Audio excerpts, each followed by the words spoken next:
그 다음에 두 번째 불행자가 있는데 그건 모태신앙이에요.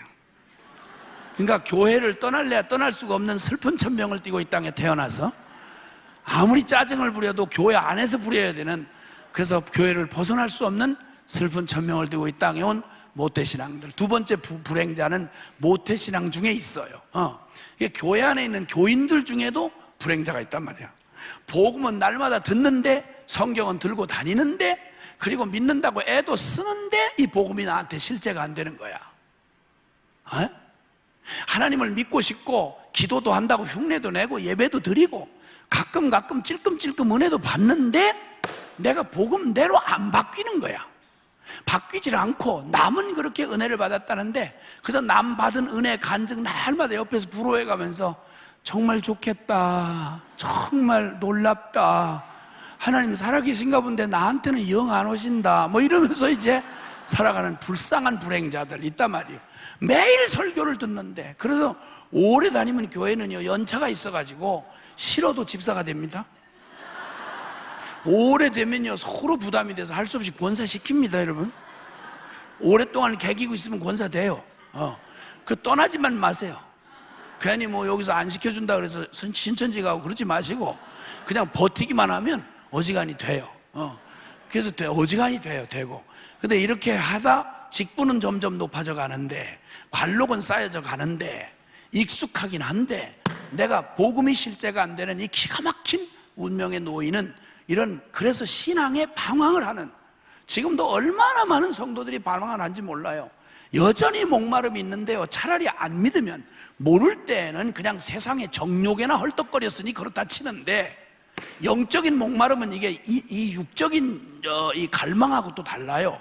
그래가지고 믿는다고 믿는데 예배당 안에서 듣는 건 많아서 아는 건 많아지는데 점점 나는 그렇게 살 수 없는 불가능을 느끼고, 신앙에 혼돈이 생기면 이 집 저 집 기울거려야 되고 여기저기 하다가 잘못하면 이단에 덫에 걸리거나, 아니면 그저 뜨뜻 미지근해서 자기 나름대로 성경에도 없는 믿음을 만들어서, 말씀은 참 놀라운 말씀이지만 현실은 그렇지 않습니다. 그래서 균형 잡힌 신앙을 가져야 되는데, 말씀대로 그렇게 꼴통으로 믿는다고 하는 건 너무 극단적인 신앙이고 너무 그런 거라고. 그렇게 너무 말씀대로 하다가 그래서 망한 사람들 예를 또 어디서 주워 들었는지 이렇게 시나리오를 다 알고 있어. 그래서 하여튼 뭐 뜨뜻 미지근해서 아는 건 또 몇 년을 다니니까 주워 들은 얘기는 있어가지고, 주님이 나는 너를 도무지 모른다 이렇게 말할까봐 항상 주님이 잘 보이시는 자리, 대예배나 공적 예배는 다 나와서 잘 보이는 자리는 거의 모태신앙들이 앉아있어. 그러다가 근데 그렇다고 해서 주님을 사랑한다거나 가까이 갈 마음은 없어. 왜냐하면 어쩌다가 자기가 경험이 오래돼 있어 보니까, 자기들 옆에 집사가 어느 날 집회 때 은혜 받고 주연애가 여기 있사오니 나를 보냈어 이렇게 했다가 어디로 잠적해 사라지더니 몇 년 뒤에 까무잡잡 하고 이렇게 말라가지고 어디 선교사로 끌려갔다고 그러면서 와서 목도다 쉰소리로 선교 보고하는 얘기를 가끔 들어봤단 말이에요. 그러니까 은혜를 받아도 저 따위로 했다가는 나도 끌려가는 수가 있구나, 이렇게 해서 늘 은혜는 받아도 나는 절대 변하진 않는다 이렇게 하고 딱 버티고 앉아서, 항상 주님이 돌아보시면 언제나 보이는 자리, 잡으려면 언제나 안 잡히는 거리, 이걸 아주 기가 막히게 시간을 딱 해서 주님이 한 발 다가오시면 한 발 물러서고, 한 발 가면 한 발 가고, 이렇게 해서 주님하고 항상 팽팽한 긴장을 이렇게 유발시키면서 살아가는 아주 귀신 같은 교인들이 아주 예배당 안에 우구르구르구르구래. 그리고 그걸 균형 있대. 아이고, 나는 진짜 균형 있지. 정말 균형 있지. 아주 지옥 가기에 딱 맞는 균형이야 이게. 난 별일이야. 하여튼 인생에 딴짓은 그렇게 안 해요. 근데 믿는 일에만 그래. 왜 그러냐면 영적인 일이라서 그게 분별이 안 돼서 그래요. 그런 불행자가 하나는 아예 태생적으로 복음을 들어도 못 본 나 같은 안모태 출신이 있는가 하면, 복음을 늘 듣긴 듣는데 복음이 실제가 안 되고 이 영적인 진리를 깨닫지 못한 채 너무 안타깝게 살아가는 사람들이 너무 많은데, 오늘 밤에는 그렇게 많지는 않은 것 같아. 대강 봐도 다들 고민이 별로 없으신 것 같고 아주 영적인 생활을 잘 하시는 것 같아. 아멘. 내 아멘이 슬픈 아멘으로 들려. 왜? 근데 내가 제일 그 안타까운 건 내가 어젯밤에 잠깐 얘기했지만 모태신앙들이 그렇게 뜨겁지 않은 그런 이유를, 그리고 모태신앙들이 가장 어려워하는 일이, 얘기가 뭐냐면 복음의 본질인 십자가 얘기, 이걸 제일 진절머리 나기 싫어해요. 그 모태신앙들이 왜 싫어하는지를 난 잘 몰랐어. 나는 십자가 얘기 빼놓으면 나는 없거든. 십자가 얘기만 나오면 나는 완전히 뺑 가는 사람이에요. 그래가지고 그거 하나면 나는 요한복음 3장 16절 하나 붙들고 평생 살다가 죽으라고 해도 난 지금처럼 뜨겁게 살다 죽는다고. 아니 그보다 더한 얘기 어디 있고, 성경 꽉 잡으면 그 얘기 알겠어요? 그런데 이상하게 모태신앙들이 우리의 하나님의 사랑이 가장 극명하게 드러난 게 십자가요. 사단의 머리가 깨져버린 가장 승리가 십자가요. 우리에게 최고의 하나님의 영광이 십자가요.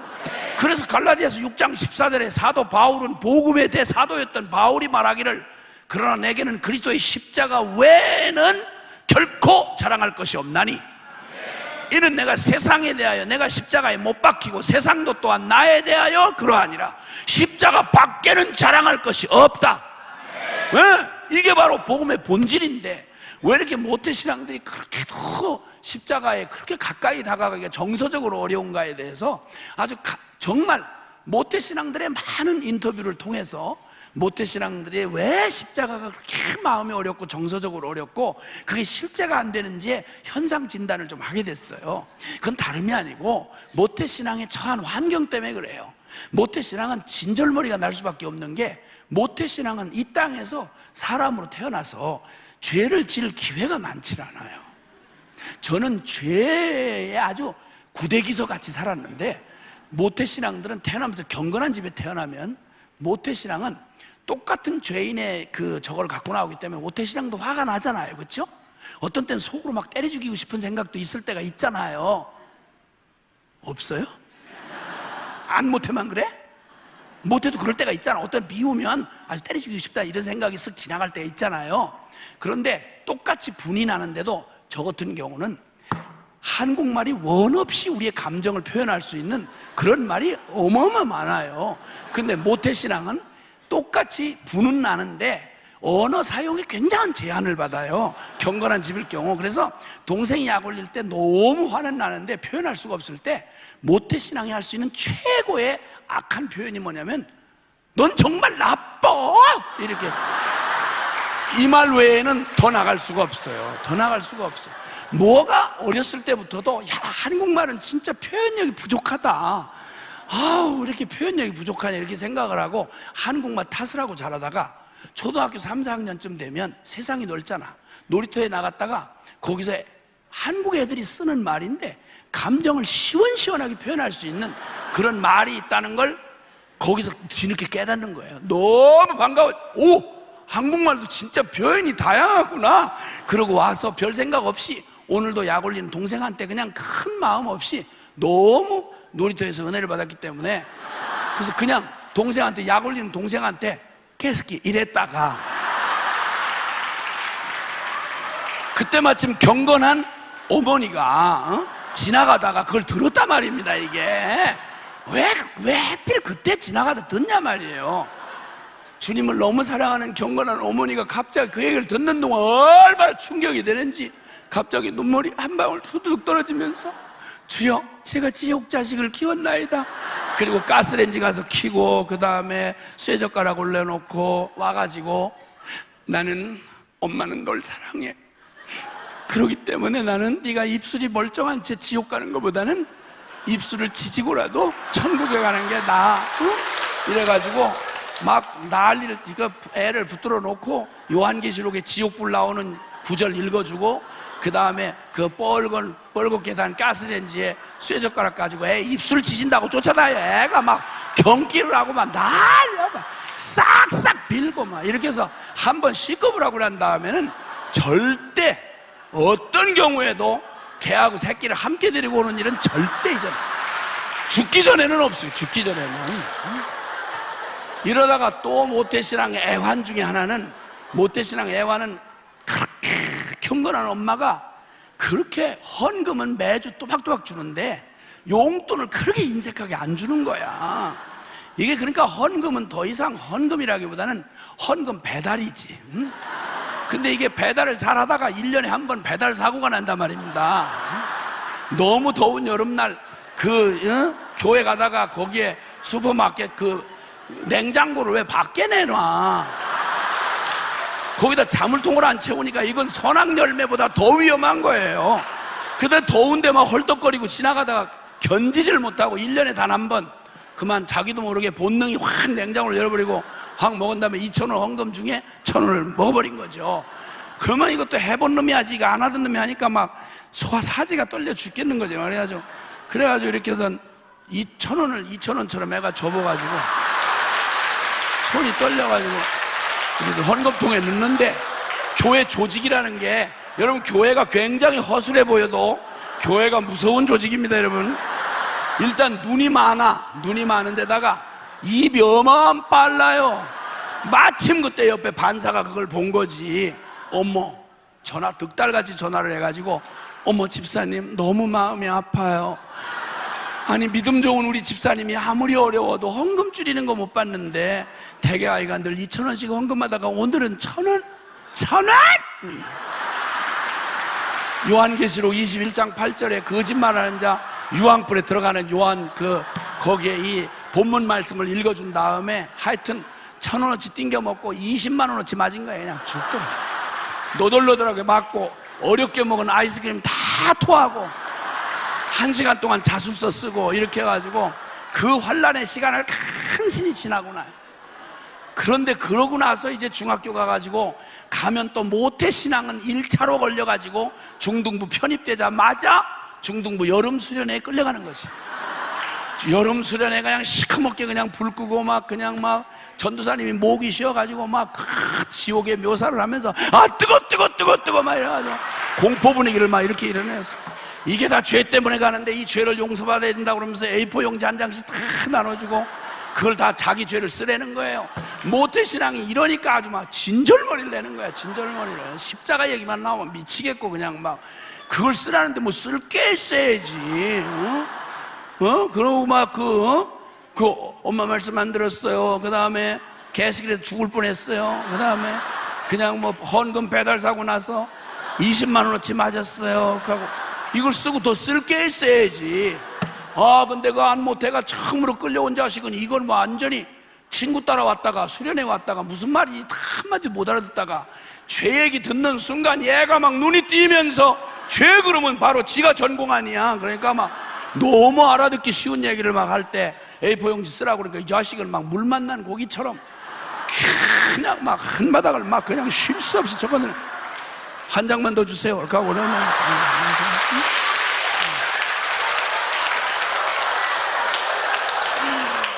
막 이래가지고 이 자식이 그 다음에 또 막 전도사님이 막 로마 군병 막 이러면서 막 예수님 피 맞고 막 창 찔리고 막 이래가지고 막 우리 죄를 위해서 막 죽으시고 막 이러는데 안모태 그놈은 분명히 무슨 얘기인지 예수님이 누군지 모르겠고 막 뭔지는 모르지만 저 형님이 나 때문에 맞는구나 이래가지고는 막 이 자식이 막 떼굴떼굴 굴르면서 울고 이러는데 모태신앙은 눈물이 안 나오는 거야. 주님, 예수님 왜 저러시나? 내가 다 죄값을 내가 다 넘치도록 갚았는데 아니 죄값이면 내가 잔돈을 받아야 돼요 지금. 아니 1,000원어치 띵겨먹고 20만 원어치 맞았으면 19만 9천 원을 받아야 될 거 아니야. 뭘 그 쫀쫀하게 아이스크림 갚아주면 될 일이지 그걸 가지고 막 십자가에 매달아가지고 막 내가 너를 위해서 대신 죽는구나. 이게 도대체 이게 감정이입이 안 되는 거예요. 미치겠는 거예요 진짜. 왜 저러시나 예수님이. 아니 저런 자식을 위해서는 안모태 같은 아까 시커먼 옷 입고 나온 그 안모태들이 거가 초록색 입고 나온 데가 모태신앙들이고 하얀 거 입고 나온 사람들이 선지자 그룹 같아.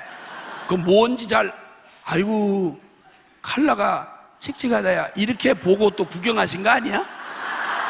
이거 알고 보셨어요? 보시긴? 어머, 이거 다 아셨어? 그게 로마서 말씀인 줄도 아셨어요? 어머, 아니 울산은 수준 자체가 달라요.